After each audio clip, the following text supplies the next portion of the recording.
I was often struck when I lived in Afghanistan by, it was a very strange sensation to be in a country where I was from, one of the countries that had invaded this country that I was in.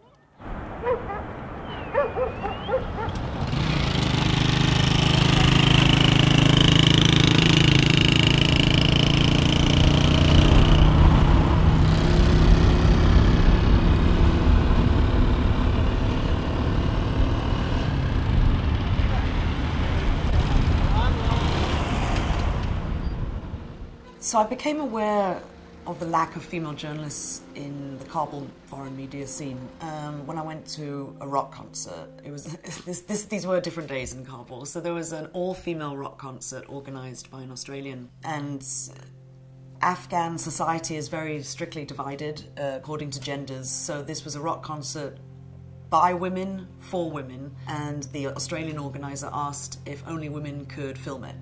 I was there for Reuters, but we had no female photographer, we had no female camera crew.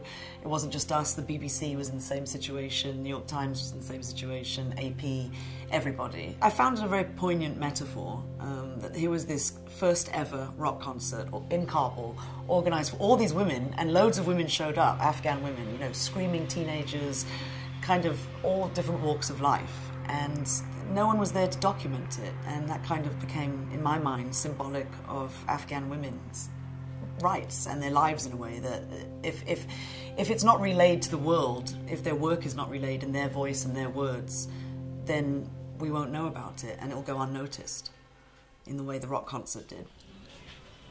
The Afghan media scene was essentially created out of a vacuum, out of darkness, and literally almost nothing. So it had a thriving media scene before the recent troubles beset the country, which was essentially started by the Soviet invasion in 1979, which has set the kind of last 35 years of trouble and turmoil for the country.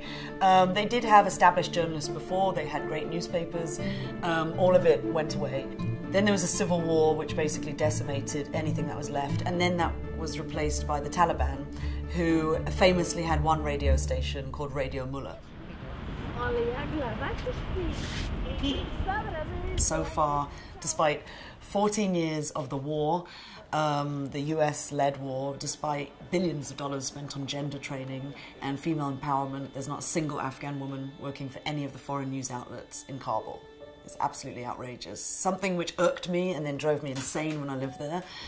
So Sahar Speaks is going to produce stories which we already are obviously aware of, the maltreatment of women in Afghanistan, but it's also going to create and produce stories that we don't know about in the West. When we think of Afghanistan, we think of war and gore and bombs, and of course, in any country, there's so much more to it than that. There's also the social side, there's the impact on how people actually live.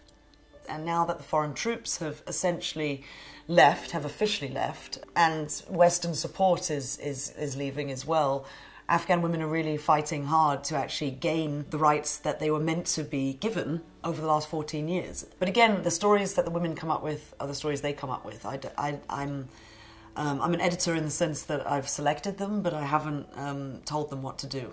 So these are the themes that they're interested in. One of them had a brilliant series that she'd come up with, which she gave as her example in her portfolio.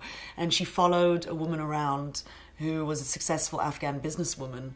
She captured her in her professional sense when she was extremely confident and full of life and kind of bossing people around. And that's how she got to become a huge success story. But she also captured the vulnerability.